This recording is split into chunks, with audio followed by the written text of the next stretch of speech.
Four, three, two, one. Good afternoon, Internet. It is 4:02 p.m. on February 19th, 2023. Happy Black History Month. It is episode 1 of Haystack Hates Your Music. And in particular, Haystack hates Djent. Good Ole Los, how are you, sir? Hi, how are you? Oh, I totally see what you did there. I feel like Captain America right now. Dadgum. That's great. I like that. On a serious note, Elimination Chamber was last night. Ooh-wee. I'm tired of Roman Reigns. Is he still so wait, all right, just for those who may not be aware what's happening in like the WWE, and by the way, just from between you and I finally understand what feeling Uzi means, and that was really great. And Sami Zayn is like, he's a real Chad. He's a real Chad. He is. So in the match, what happened? All right. Well, they were running that fade, bud. Oh, they were scrapping. Oh, they were scrapping, Bubba. Wow. However, we essentially get to the finish, and Jey Uso steps in. Oh, he interfered? Yeah, sorta, kinda. Not in any way that like ruined the match, but yeah, he pretty much wastes Roman's time. The referee's down all of a sudden. Of course. I was passively back and forth on this. I was catching key moments. And you know, the thing is like this storyline is really good.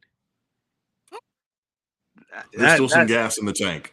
Oh, this story is premium gas. I'll hand them to it on that.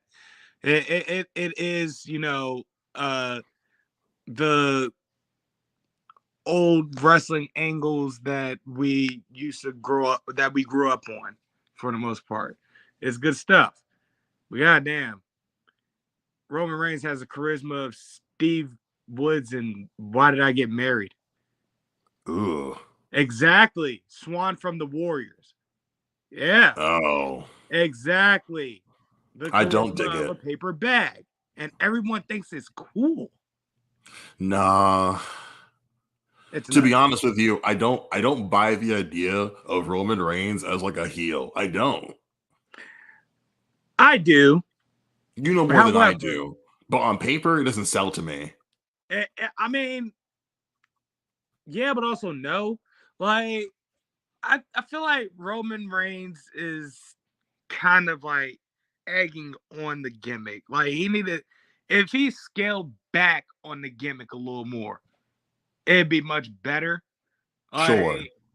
Or just for the most part, be himself, or like even be a semi-comical version of himself. Like he's the boss, he's a straight man, but still some shit happens, and like he just welcome back, sir, down on everybody, and it's comical, it's hilarious, kind of like Andre Chase and Chase U on NXT. Like the thing is, he runs a university, and like his students like constantly be fucking up, and he just like berates them. It's hilarious. So it's like there's different ways that you could have done this, but it just feels like he wants to be cool so bad, and it's like that's unfortunate. So it's like I can't really 100% get down with it. Like the thing that worked with his cousin is that his cousin came from a football roster that taught insurmountable amounts of shit. So he talking about Dwayne Johnson for the record. The Rock is his cousin. All right, because I know like people will be like, "What the fuck are they talking about?" And I want to just like, just in case nobody knows, because I certainly didn't know. I didn't know until I saw. Neither here nor there. The fact of the matter is that like Elimination Chamber pay-per-view, it was solid. It was a good pay-per-view. Everything was going well until the men's Elimination Chamber match. Then Austin Theory won that match, in which Austin Theory, get out of our company. He's a dork. Ouch. But Dang. everything else was dope. The women were rocking, bud. So it was a enjoyable pay-per-view. 3.5 out of 5 stars. But Now, neither here nor there. if only any of these songs get a grade. So, these songs might one day be the background music for one of these montages that they have when they play in between scenes, in between segments. All right, then let's just get right into the meat then, if that's the case. Indeedy, feed and needy. If in case anyone didn't get a chance to like join us on like the episode 0 stream or watch it back, please do so. We'd appreciate it. We discussed 4 genres: K-pop, hip-hop, hardcore, and djent, which arguably, and according to one of these bands, is not a genre. So we're here, and when I play, and the song I chose as like the representative was Alkaline by Sleep Token. And the kind of like the narrative I've been running with to the audience who wasn't there to attend is that you laughed me out of the stream. And I was flabbergasted. I was confused. And I'm thinking, okay, then we have to start here. If this was just like if this was the one door where like you open it and you see like the monster and you're like, ha! It's like, okay, we have to get to the bottom of this. We have to like just like nip it in the bud right now, just in case if this is as far as we go, we have to turn right back around. Yeah, because I opened the door to Djent, looked at the monster, and said, "You dork." So you can't. So this cannot be.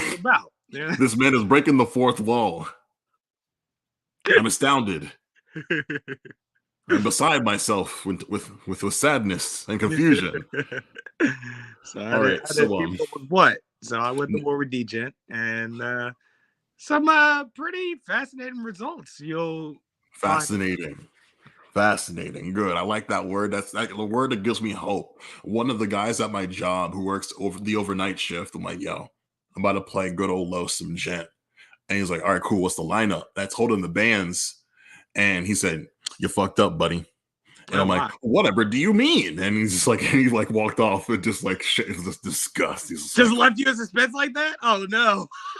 He said that I failed to like bring in just like the band that kind of like technically started the subgenre, and I avoided them on purpose. I am of course referring to Meshuggah. They are the band that coined the term. One of the guitarists like used that specific word djent as a way to like describe the kind of noise his guitar would make when they were recording these songs and they play live shows. And so youngins heard Meshuggah and it's like, bet we finna do that shit. We're gonna like kill this shit into the ground. And Periphery, one of the bands featured today, their 5th installment is called Djent is Not a Genre, because it's kind of like, you would say that's kind of aligned them from other bands in like the culture. Of the 4 bands that I've featured before you, they're the only band that's been nominated for a Grammy when their 3rd album came out. It's called Select Difficulty. And it's just that like this specific subgenre, like it's not metalcore. It's certainly like progressive metal, you know, yeah. But like in general, it's just like it's like it's been described as like this is just shit for nerds, you know what I'm saying? And I would certainly agree, given my own happenstance into the genre. Like one of my friends who was into theater with me was like, you have to hear this song by Periphery. I'm like, who the fuck is that? And I'm like, they're from our town. And I'm like, say the fuck less. Let me hear this. And I'm like, this shit is mean as fuck. And I love it. But unfortunately for me, the song in which I heard, it was The Walk from their first album, featured one Chris Barretto, who no longer is in Periphery. He moved on to bands like Everforthright and Monuments. Monuments is still together today. They have an entirely different vocalist. And so like my aim with the selections that I made for you was that I don't really know I don't know really where you stand on harsh vocals in general. And so I'm like, if I just put 4 bands with just like straight like screams and like pig squeals and shit, I'm going to lose you. And I'm like, I need that balance. And I wanted to pick you've heard of the big four, right? In thrash, Metallica, Slayer, Anthrax, and Megadeth.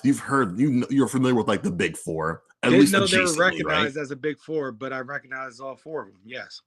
Okay, and like so you, but like say even with grunge, with like Soundgarden, Nirvana, Alice in Chains, and Pearl Jam, like the concept isn't lost on you. Yeah.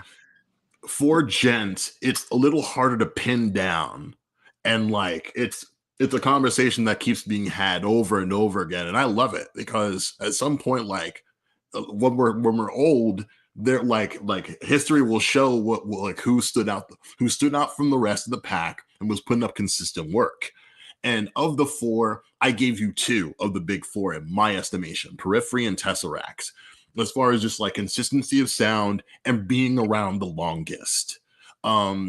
There wouldn't be like say a 12-foot ninja without a Periphery or a Tesseract, and Spirit Box is like in fact its own offshoot of like the bands, because the two of them oh my god, I'm gonna fuck up their names. I'll be really upset. Give me like 60 seconds. I want to make sure I don't like misrepresent the lads, the Hey, Canadians. take your time, because I want to throw out and say, buddy, I tried something new this episode, and I gave my personal rating of these songs after listening to them. So I'll be giving my analysis at first, and then ending my analysis with the rating. Okay. We're going to have a frank discussion about 12-Foot Ninja. Oh Christ! Oh no! Of course. And Spirit Box they were started. It was started by husband and wife Courtney and Mike. Mike on guitars, Courtney on vocals, and just their band started when their old band, I Wrestled a Bear Once, just like took a nosedive. It's like they broke up and they're like, what the fuck are we gonna do now? You know what I'm saying? It's like, let's make shit for ourselves. And like now, like they're one of the biggest bands in the culture, and like they were just like a bedroom project. And so like I'm especially fond and like and thankful for what they're doing, because like they're at the fucking like Rock Nation brunch this year. You know what I'm saying? And I think that's it is a clear sign of where like the genre has come, like a whole decade ago. Fucking Tosin Abasi from Animals' Leaders took a picture with Tyler the Creator. And I didn't want to include them because I might just like feature them in the progressive like tier once we finish this batch of 4 episodes. So before we get started, just in case anyone's still like, what the fuck are they talking about?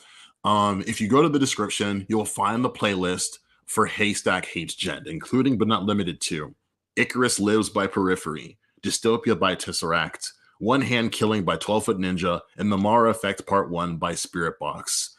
Los, you have the floor. All right. So once again, I started in the lineup that you sent me. Right on. So Icarus Lives by Periphery.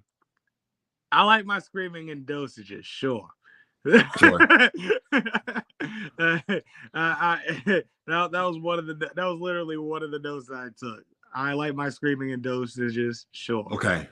I'm another note. I'm sure I heard this at the end of an episode of TNA.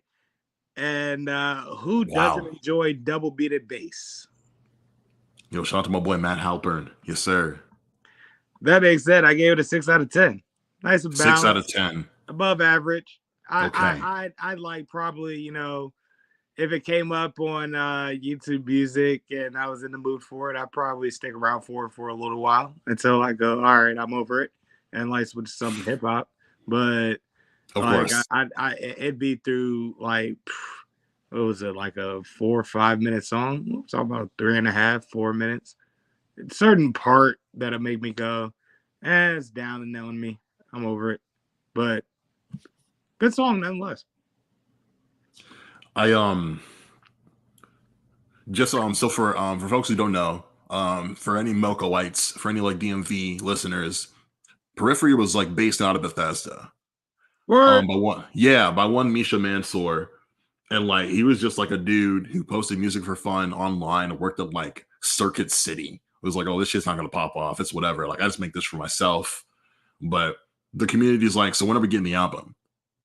And he's like, I guess I'll make one. And wrote the album by himself, like guts and all. Like you can do it all. It's really cool that like technology allows you to like write music that sounds decent without any actual people. Um, Yeah. the basis of Periphery is Tom Murphy. He eventually leaves the band and moved to Australia, and in his place we get this Adam Nolly Get Good, and the dude's name's literally Get Good. And the joke is that they make Nolly play bass because he's better at guitar than everyone in the band. And Periphery has 3 guitarists. And Nolly is also an engineer. So it's like, cool, we don't have to pay for a producer because he'll do it for us. He'll do it in-house. And he joins around Periphery too. And he's so good at mixing and engineering. It's like, cool, can Nolly like mix our album? Can he mix our album? And he's getting so much like emails. It's like, cool, I'm going to quit the band to just do this full time and go back to England because I miss my wife. And this shit is like, and touring is really hard. And so he's still in the band. He's his wife. And like he's still in the band and he'll still play bass, but he's like, I'm not leaving my house. Forget about it. In addition to all that, he's like, he makes a program for people to like, oh, like you don't have a drummer? Fucking download my shit. And like my drummer, Matt from Periphery, has played a bunch of shit for me, a bunch of samples. So now you don't have to hire one if you can't afford one or meet anybody in your town. And like, and so that's what's become of like the genre now. But back then, Misha's like, fuck it, I'll just do it all by myself. There's only in my band at the moment, but I'll find dudes. Like I'm a drummer, like playing in a pop band at a bar, and he's just like, bro, you should play metal drums in my band. And he's just like, go get my V-neck. I'll be right there. Let me go get my V-neck is nuts. No, that's like the big meme about Matt Halpert. He's this tall white man in a Baltimore Orioles hat with a deep V because like he's tall as hell, and he's like, I get sweaty up there. I'm not putting on a t-shirt. That's fair. Gotta let these pecs peck, you know what I'm saying? I guess that's how the air is up there. I don't know. No, this is in the river. This is all Melco. You got me, but it's like you're in the back of the room. It's hot and sweaty. It's like, bro, I'm not taking off my shirt, but like I'm not putting on like a long sleeve. You can forget about it. Yeah, don't remind me of me earlier this week. Oof. Global warming. What? Anywho, it's just the riff, like you hear the riff, the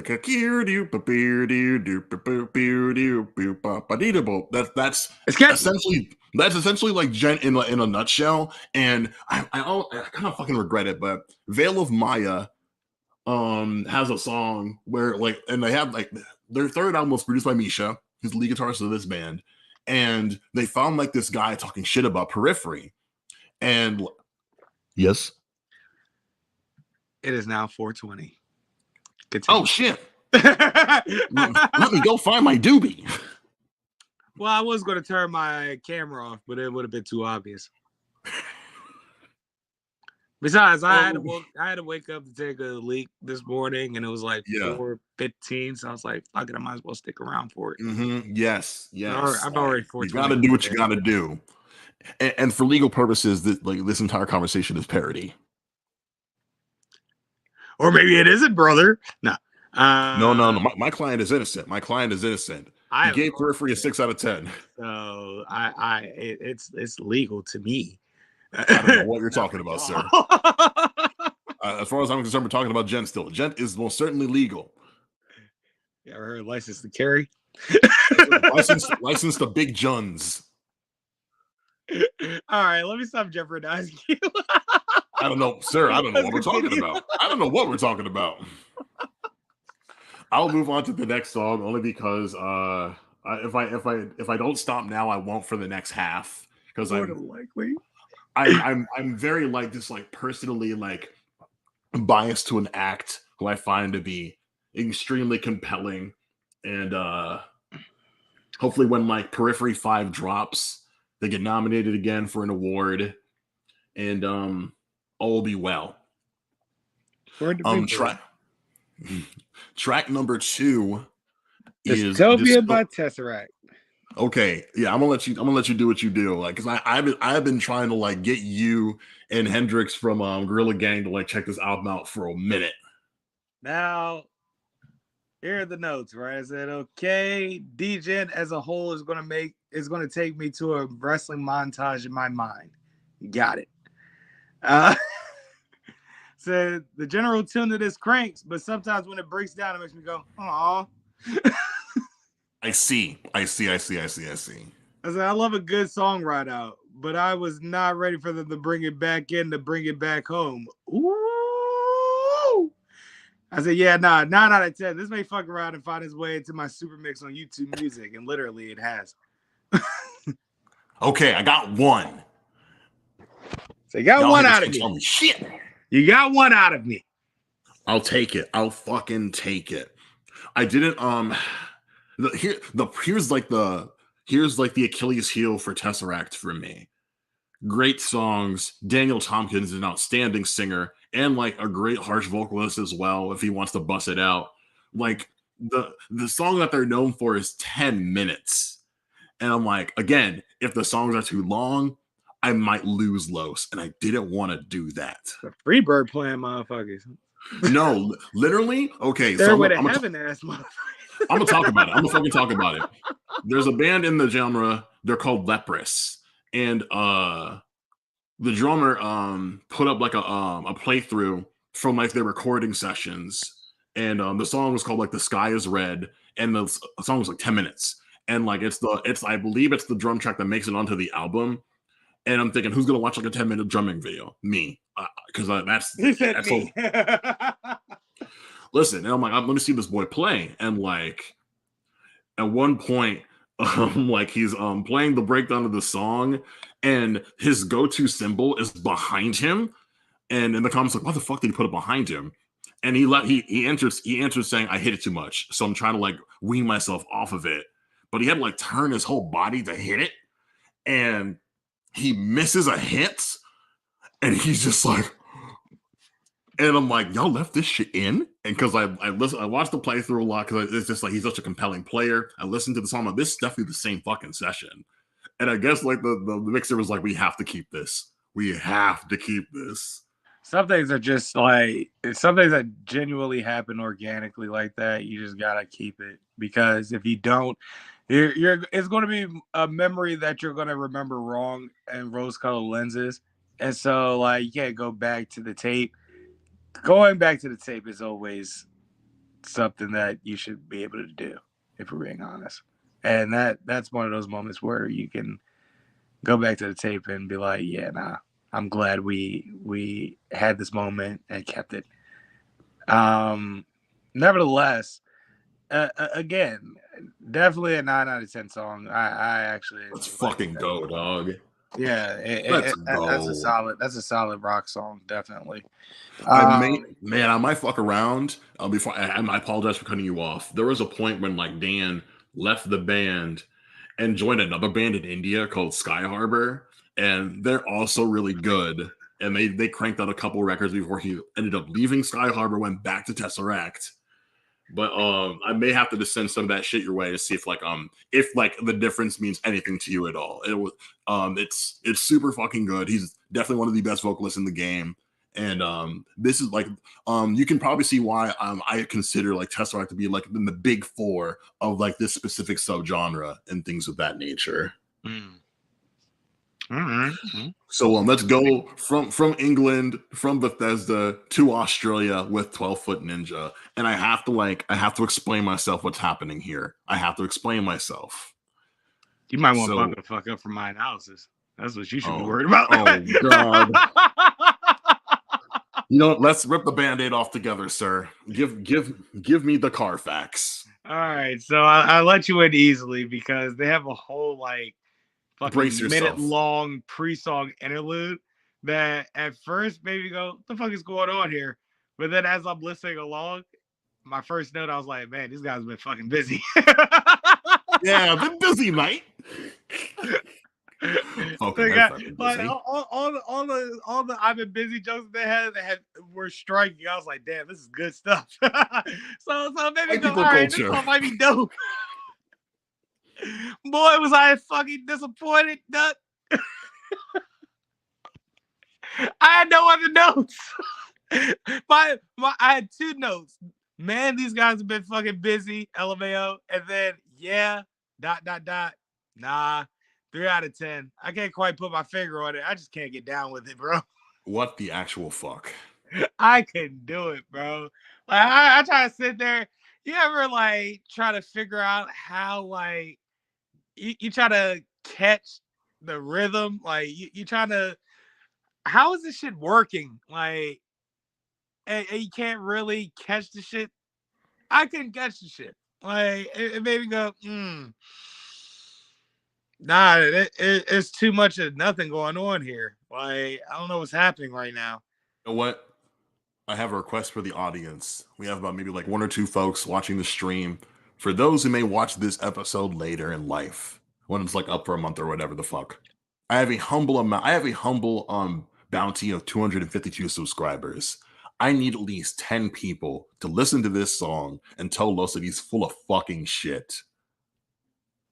I can't believe this. This is the worst day of my life. Everything that I know is a lie. Everything that I know is a lie. I'm sorry, bro. But Like, no, and I can't please get don't down with apologize it, because man. you've done anything wrong. You haven't done anything wrong. I'm playing it up for the camera. Like I tried to catch a groove line to it. I could not catch the groove line. I was like, this is a bit disappointing, actually. Like I was like, well, even with the past two songs that we discussed, it's like there is a certain rhythm to the joke where it can at least make you like kind of rock to it. You know what I'm saying? And you Yes, feel it. You can feel that shit. You know what I'm saying? I could 100%. not feel that shit with 3 Foot Ninja. Abstraction is like, I need a link. LA, if you go to the description, like the full playlist is there. The only bail I'm gonna shoot you is that, and with this record in particular, they're jumping around quite a bit.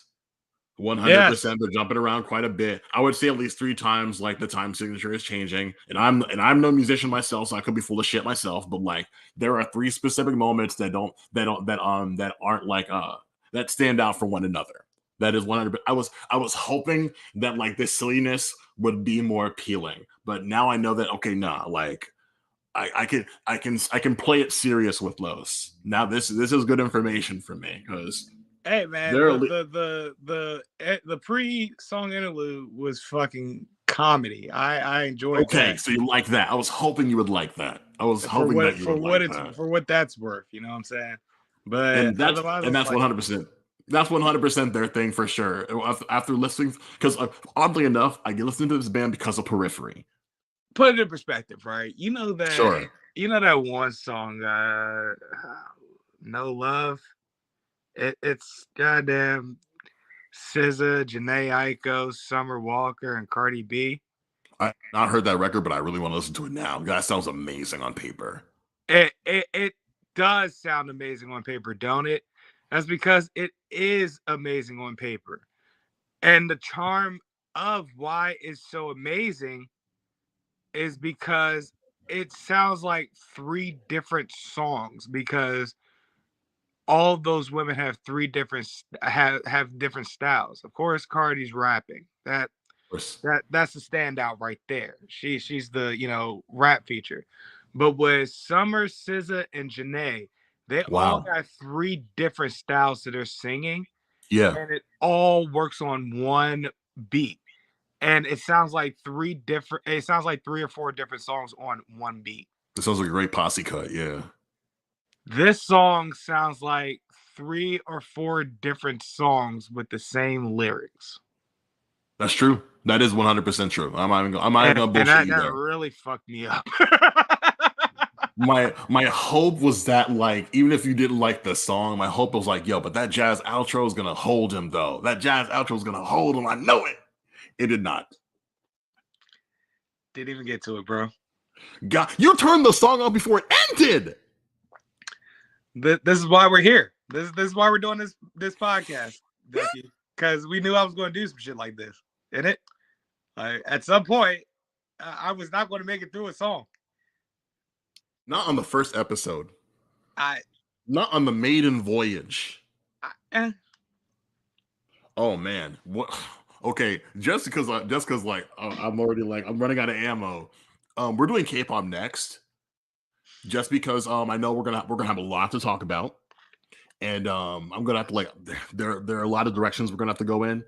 You know what I'm saying? You're gonna get a guy group, you're gonna get a girl group, you're gonna get a soloist, you're gonna get a duo. I think we're gonna get no, I'm gonna do one guy group, one girl group, one co-ed group, and one soloist. I'm just gonna have you know what? No, we're gonna do a co-ed group and a duo. Yeah, does that because I don't think we have the time for solo acts unless like you really like what you hear. Okay. You know what I'm saying? But Side note, hmm? isn't BTS like in the army? Oh, yes. They're like from what I barely understand about the rules over there. It's like, oh, you're a certain age, you're a guy, you have to serve one Ah, term, and it's like, dog, these guys are bringing in so much money, and the fans will eat us alive. Wait till like I think this is like I think they're at the because I'm pretty sure they're all the same age. I think more but or less. but And so it's what? here's the thing, right? The government does not give a shit about fans or how much That's cap money. though. That's cap. That's 100% cap. And That's 100% cap. they care, but they don't care.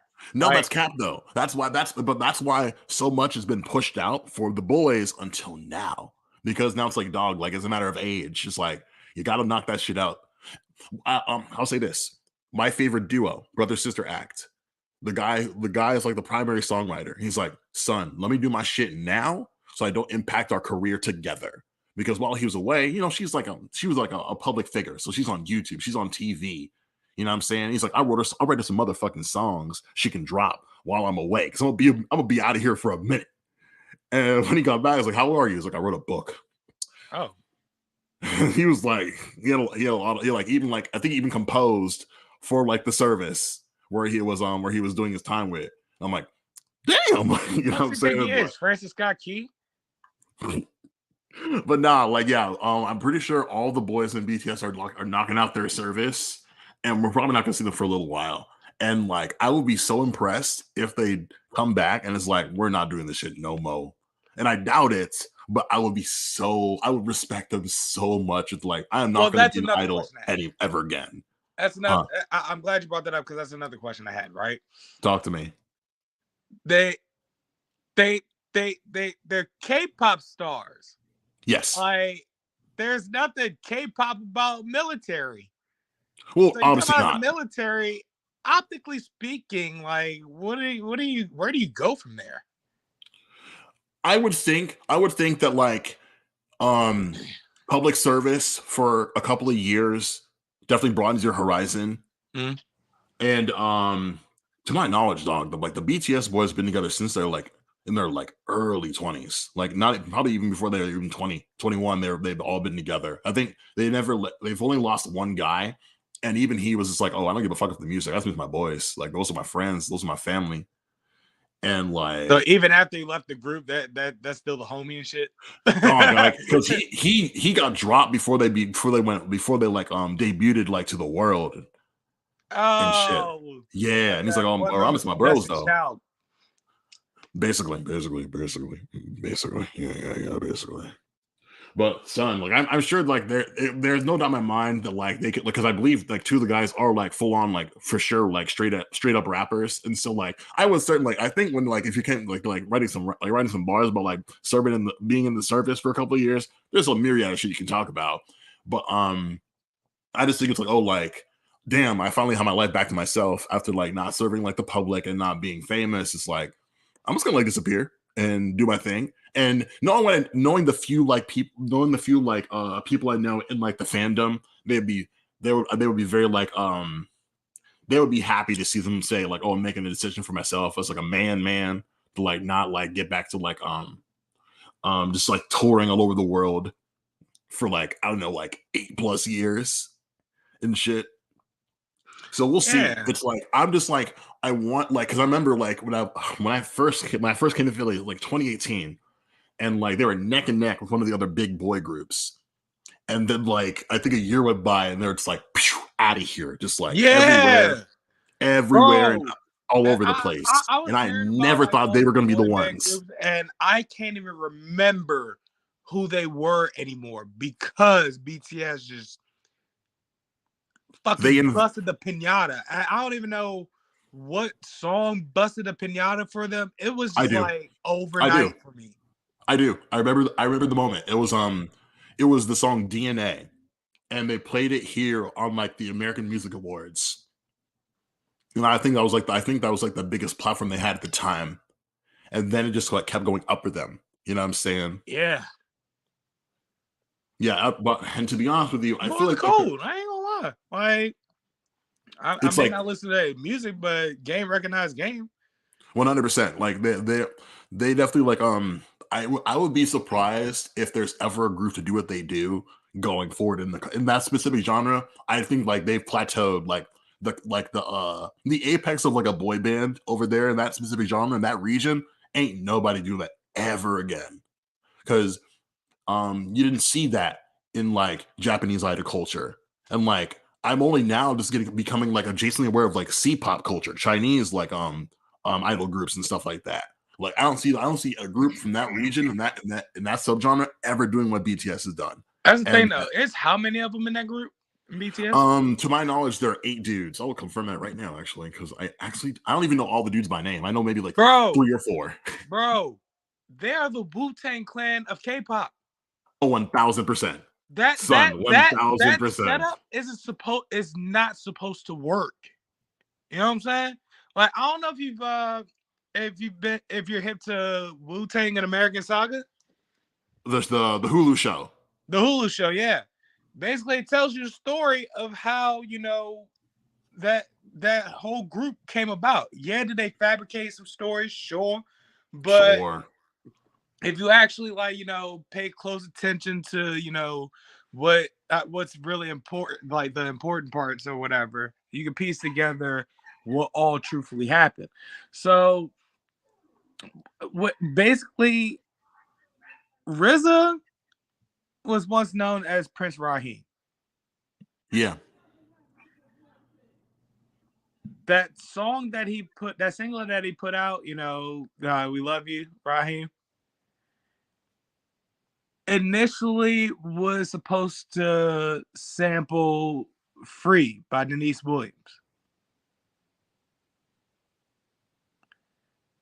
Turn your mic on for the reaction. Or there's a dog outside my window. What? What are you talking about? Yeah. If you go back and listen to Prince Raheem's single, Ladies Love Raheem, I believe it was called. It sounded like some, bubblegum song of the time. It was not supposed to sound like that. We were going to get a predecessor of RZA's, production genius, because he had a beat that sampled Free by Denise Williams. Yeah. No. And which No. they couldn't get the sample clearing. Obviously. So when they couldn't get the sample clearing, they had to, pretty much scramble for a plan B, in which they ended up like making a beat essentially behind his back, if I'm not mistaken. Surprised me, not at all. And so he had to take that and run with it. Now, realizing that eventually he, ends up getting dropped from the label because he couldn't move enough units, so on and so forth. Now, realizing that he can't do this all by himself, he needs all the help they can possibly get. That's when he starts to, come up with the concept of formulating a group. Once he came up with the concept of formulating a group, he, started understanding, I guess you could say, who he needs, what role they need to play in all of it, and where they need to go, like chess. You know what I'm saying? Yeah.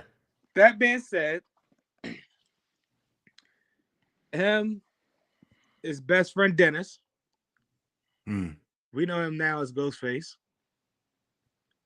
They essentially start making music or whatever. Well, they have always been making music, but they weren't 100% taking it seriously.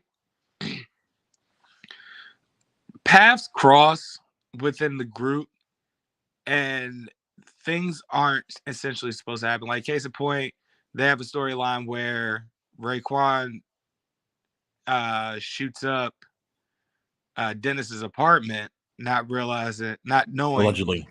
who Dennis is. I believe it's all storyline anyway, so it's not like it was a real event. Him and like their manager Power, who eventually becomes their manager, they shoot it up or whatever, and ever since then, Ghostface ain't rock with Raekwon. So eventually, they realize they got more They in make that common. tape together, don't they? You said what? They make Only Built for Cuban Links together, don't they? Or is that the other one they do? Iron Man. Both. Shit, bro. Yep, both. And the thing is, initially, like, Ghostface was intimidated by Raekwon because Raekwon was confident in his rapping. So when they were like, when they get to a point where they starting to make the songs that we know and love now, they're making Protect Your Neck. Hold on, sir.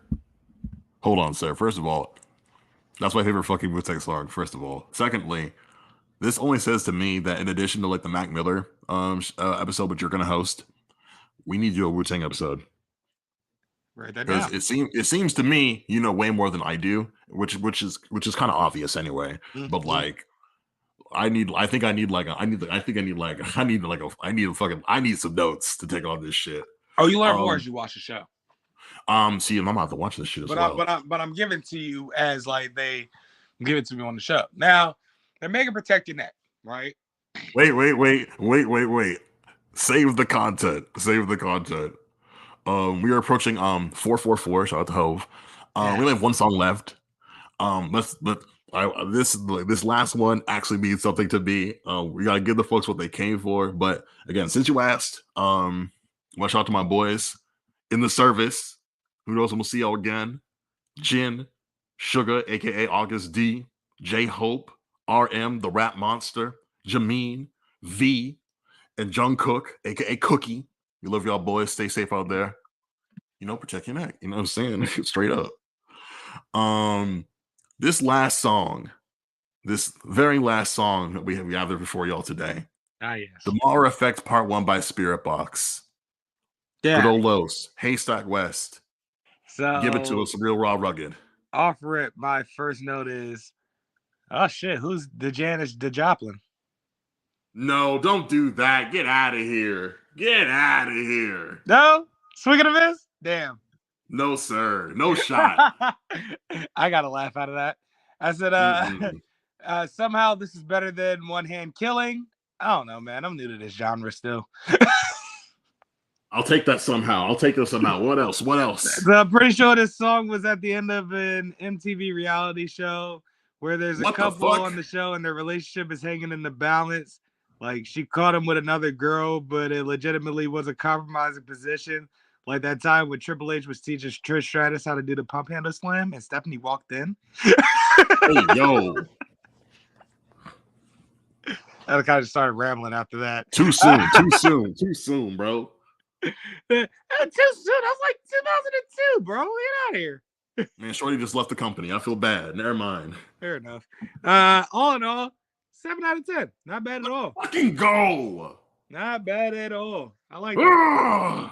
It reminded me of I don't know if they're still together, if they're still making music, but there was this like band called The Indecent back in like the 2010s or so. And like they were getting a buzz because their lead singer is this young lady that possessed the like not eerie, but like transic energy that Janis Joplin had, but possessed the like roaring vocals that Kurt Cobain had. So it really drew me in. But and that's what the lead singer in this song kind of reminded me of, and it made me go, Okay. yeah, I can definitely get down with this. All right. So yeah, Yeah, nice. the Indecent, they broke up in 2012. Damn. So they broke up Yeah. like a couple of years after. Yeah. I'm just glad you didn't say Evanescence. That's I'm just happy you didn't say that because I almost got into it online with a stranger who was like, no one will listen to Spirit Box if like they didn't find Courtney attractive.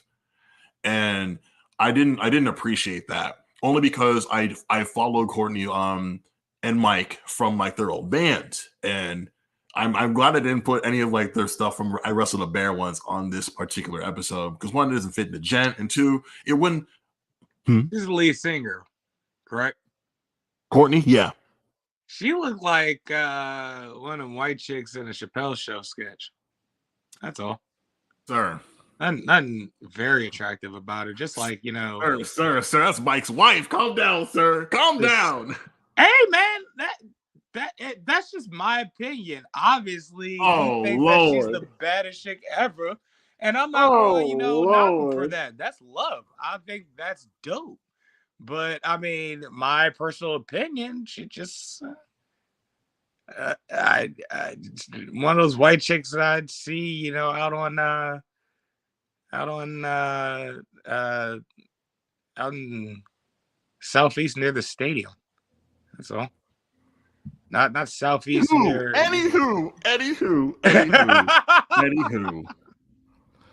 I just like, in general, I think it can be said without question that like non-men in rock and roll, in punk, in hardcore, in progressive metal, like they have a really hard time just like getting a fair shake.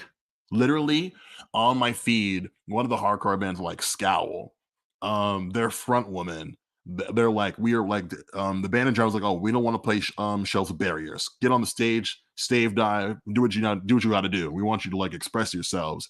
And this one motherfucker during their set fake proposed to Kat while they're performing. Hey man.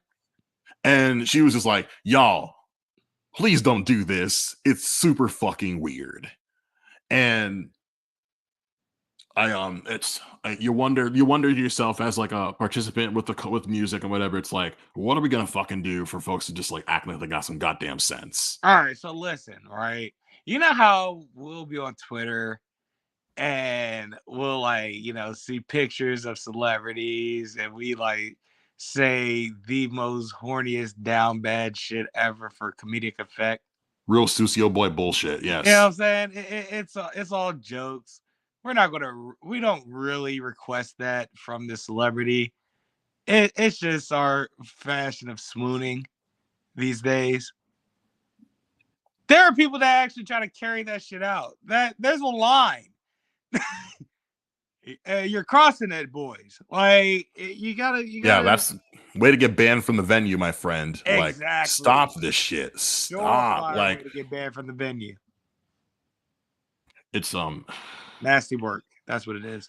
Yeah, son. It's just like I think I knew about I knew about Spirit Box from like other people that I knew in the scene, and like it's like cool. Like this is like I think like I heard one song, like this is a good song, and I'll keep it at that. But like this was one specific video that I played for you. I'm like I kept seeing it on like my related tab. I'm like I'm gonna give it a shot because I want to see what's going on here. Because my like a couple friends from back in Mocha were like, oh, like check out the Mara Effect, part 1, 2, and 3. And I'm like, I'll listen to part 1, see where it goes. I heard this and I listened to it for like a week, like the first time, and I'm like, wow, like, and like as you could see, like Djent is kind of like being like played into the ground. It's very tropey as far as just like the conditions of the genre. And so I'm like, well, this sounds fresh as fuck. This is awesome. Like I'm like, why? And I'm like, why does this song not have 1 million views? Because as you can see, even after all these years, still hasn't cracked 1 million. And now this specific band is doing super well. Like they opened for like Limp Bizkit when they got back together briefly earlier last year. And like they have really good representation as far as this like label rep, like agents, whatever the fuck. Like the bassist that helped them start the band left, and they got the dude from As I Lay Dying to play for them instead. You know what I'm saying? Because Oh, they have options and stuff like that. I think even like their current drummer Zev Rose is from Philly, so like I'm especially happy for this band. Like they had this one section for Sirius XM, like yeah. during like the height of the lockdown, they I think they just like went to one of like the band members' basements and just like cranked out 4 songs for just like people driving to and from work in the midst of like, it's like, oh, we can't play gigs like at venues, so like we're just gonna bust this out over like satellite radio for y'all because like people saw like the investment, like, oh, this is gonna be a really good band for everybody. It's like if Yeah. it's very much like I would like across subgenres, it's clear that like a rising tide raises all ships. So if one band does well, we're all gonna do well. We're all gonna get a piece of that pie. And so I just and like they even like with their they only have one like album. Like the Mara Effect Part 1 comes from their first EP, it was self-released. And when they put out like the debut album, Courtney and the gang are like, damn, can we put a song up with just singing? Is that a thing that like will go over well? Will people not give us a hard time? And I'm like, why the fuck do you have to question that shit in like the 2020s? The fuck? This is rock and roll. You know what I'm saying? Like you Exactly. mentioned Janis Joplin. It's like Janis Joplin has like a stranglehold on like rock culture long after her death. May she rest in peace. Like, Mm. imagine if she wasn't in the 27 Club. You know what I'm saying? Like, Right. it's not. It's like Well, the imagine represent. if the 27 Club never existed and none of them died at 27. Where would they? Where would their careers or lives have gone? And it's kind of hard to actually pinpoint what what would have been a catalyst in their lives that like rewired their thought process and thinking when they were around, or what may keep completely justify their personalities. Like take Kurt Cobain for example.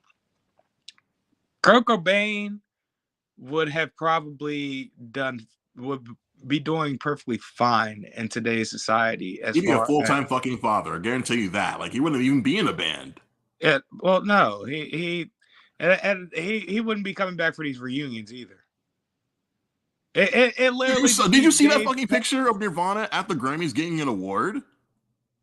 You said what? um this year like two big like titans of industry were like celebrated at the Grammys, Dr. Dre and Nirvana. They won some sort of like like specialty like Grammy and shit. Oh yeah, yeah. and No, I saw Dave, Chris, and and Pat.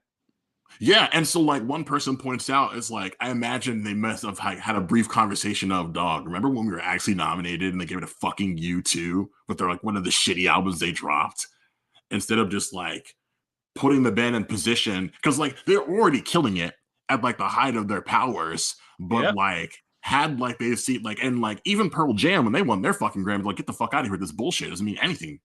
But just like if the like, because you mentioned like, oh, like what if with all the 27 Club, like the problems that plagued the industry at the time of those people dying, all of them are still quite prevalent in regards to Mm-hmm. substance abuse, in regards to mental health being absolute dog shit. One of the bands I like right now, I was listening to like a podcast, like a guitarist podcast, and one the dude was like that they were talking to, he was like, oh, like being on the road for 4 months is too much for me. And that band he's in, they just got like they had like an opening song for Metallica. You know what I'm saying? Fucking James Hetfield, singer of Metallica, mental health. He's like, oh, I'm going to rehab. I'm going to therapy because like I can't do this shit. And they don't Yeah. have to do anything. They can do one-offs the rest of their fucking career and be set. Like those records keep Right. selling, but it's just Metallica like, is good.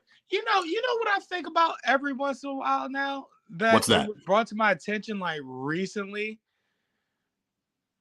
Guns N' Roses is a made band off one album. Yeah. I don't Appetite even like for Appetite for Destruction. I Destruction don't like that sent these album, but motherfuckers to like, life. oh, These niggas, 100%. these niggas went to bat with Appetite for Destruction, knocked that bitch out of the park, and immediately got the Hall of Fame recognition. Son, I heard a rumor that like Slash, when he plays gigs, he gets his strings changed every song. I halfway believe that because it's like, yo, you listen to Appetite for Destruction again, the one album that they have that essentially their entire catalog, if you don't count like EPs that they've done over the years. Their other bullshit that didn't really matter. A lot of the chords in that album are different. Like you take Welcome to the Jungle and Sweet Child of Mine, for example. Night and day. I'm not gonna lie to you, cuz I never want to hear Sweet Child of Mine ever again. I'm not even gonna lie to you. Why? I don't think the overplay justifies the song, personally. I think it's one of those like once a year kind of things. Just to, like, I feel the same way. I almost feel the same way about Bohemian Rhapsody that I feel about Sweet Child of Mine. I want to hear it once to remember how I really like it, but if I hear any more than that, I'm gonna get irritated. Now, Welcome to the Jungle, that hits every time because that's a motherfucker of a song. I think I heard it the first time on the radio in middle school. I'm like, what the fuck is this crazy ass bullshit? It was the motherfucking Grand Theft Auto commercial that they featured the song in. And I'm like, what the fuck is this? I'm like, what is this shit? And then I never heard the album until I went to college because I was sort of like a classic rock nerd. And it personally is not for me. And I love metal, love rock. But like that shit's not for me. But even again, like with the whole with the way that like Guns N' Roses was paraded around in the industry, they got to do whatever the fuck they want. And I recall recently one of the guitarists I listened to like has a podcast about how I wanted to see them play and it cost a lot of money. And even when I went to go see them play, they were 3 hours late. And then they got there and it's like, that was one of the best shows of my whole life. Not even gonna cap. And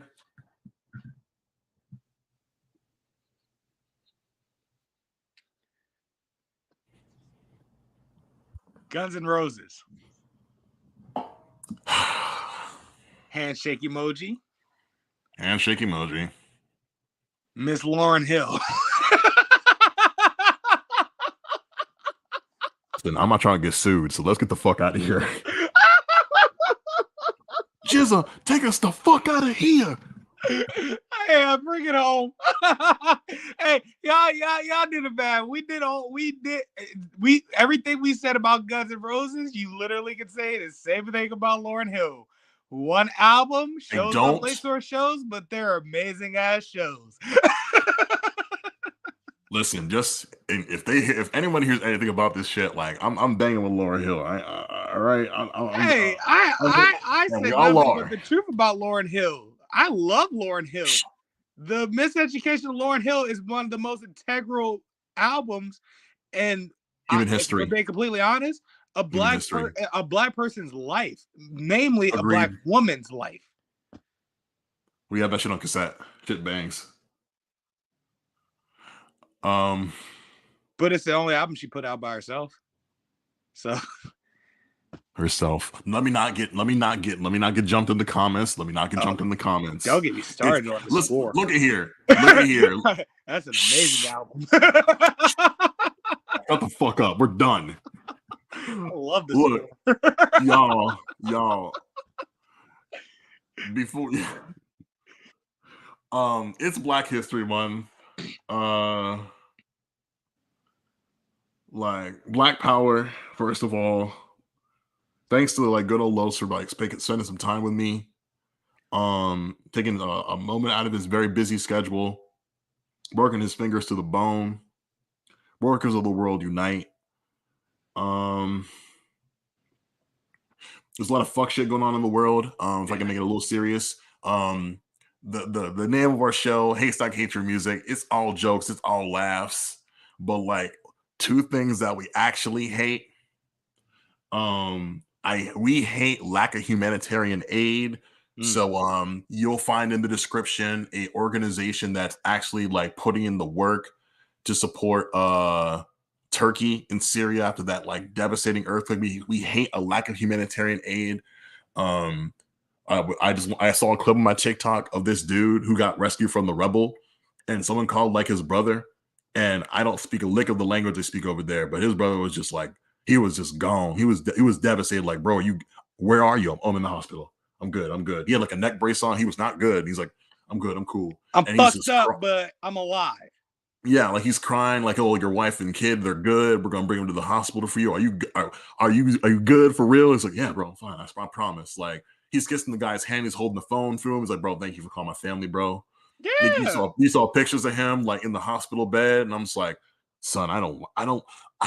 And like one of the people I follow on my feed, she's an American, and she's just like, "I just feel like something bad shit's gonna happen, so I'm packing my bag in case like anything else happens to the country because she lives in a small village and everyone bangs with her there. Like, bro, like you can't ever leave. We love you, bro. Like But you she part of our like, you part of our nah, I might, it would behoove me. I know how much y'all rock with me, and I rock with y'all too. Don't make no mistake about it. I love y'all too.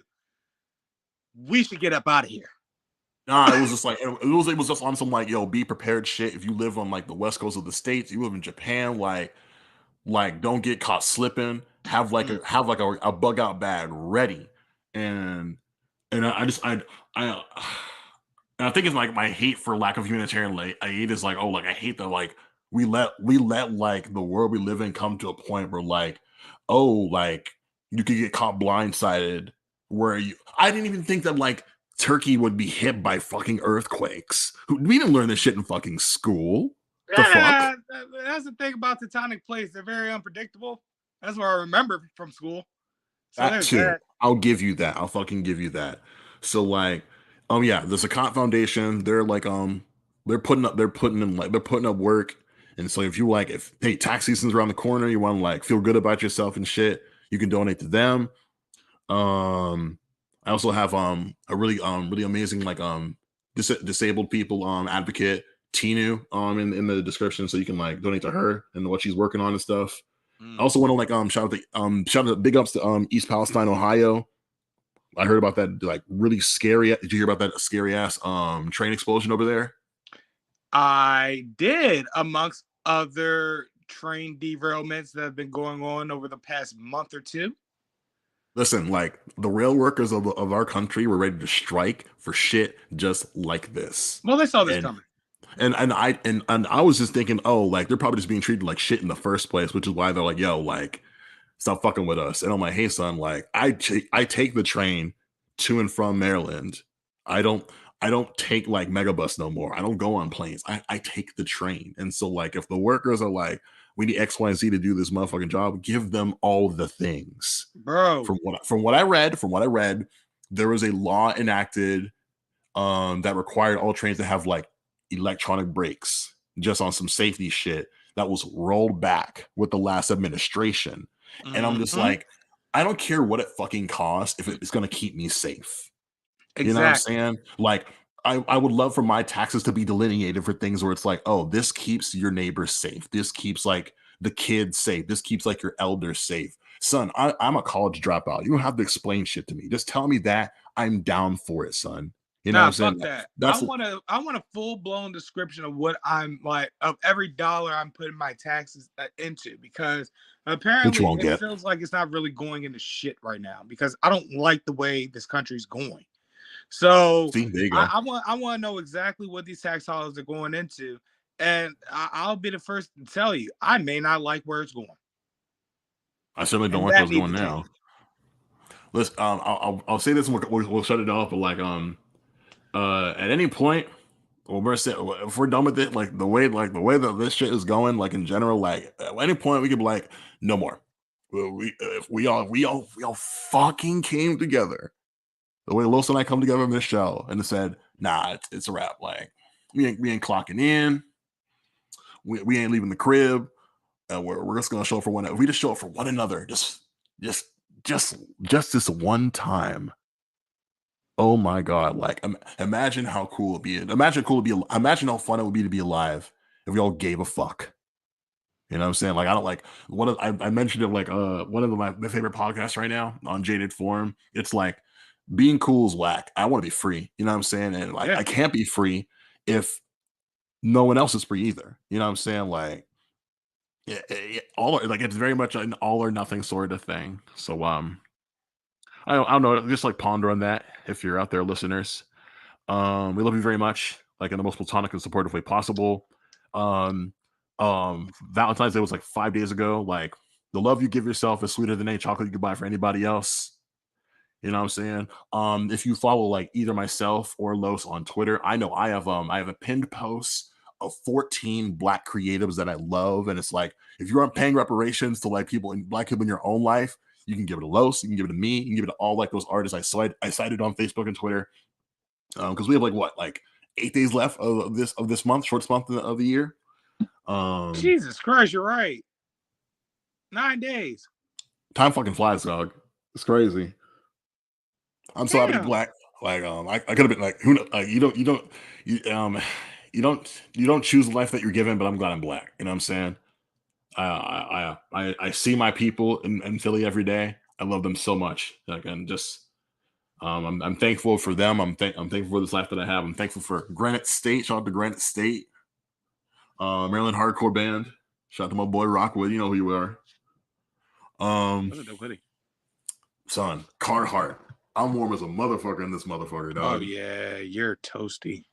I'm good to go. Never let you down. Yes, sir. Shout out to Mexico. These things are made in Mexico. You know what I'm saying? Hecha en Mexico. Bro, shout out to Eddie, bro. Shout out to Eddie, bro. Like I saw the best top 10 of like Eddie lying, cheating, and stealing, and just seeing the smirk on my computer, bro. I felt like a little kid again, bro. Like, yo, that guy's such a fucking Chad. What a fucking guy, dog. Like, shout out to Dominic, shout out to Ray. Bro. Don't let us go another tangent. We will be back in March for like episode 2 of Haystack HHYM Music. We're gonna get into some K-pop, get into some international music, dog. And after that, we'll do hardcore, and we'll end season 1, episode 4 with hip hop, like the most important fucking episode of this series. Real hip hop. Shout out to Rainey from Bodega Boys getting an actual job. Since the show ended, he's gonna work for Amazon now, so like he can support those 2 kids of his, bro. Shout out to Ruckus Rockers for giving us that real hip hop shit. That's a fact. True facts. Grab your backpack too. Raise your listen. Shout out to all the backpackers. Bike messenger style. Oh my God, that's enough. That's quite enough out of you, sir. Stop this hip hop shit. Please say goodbye to all the listeners out there in the world. Until next time. Y'all be safe and be easy. Godspeed, everyone. Thank you for your time.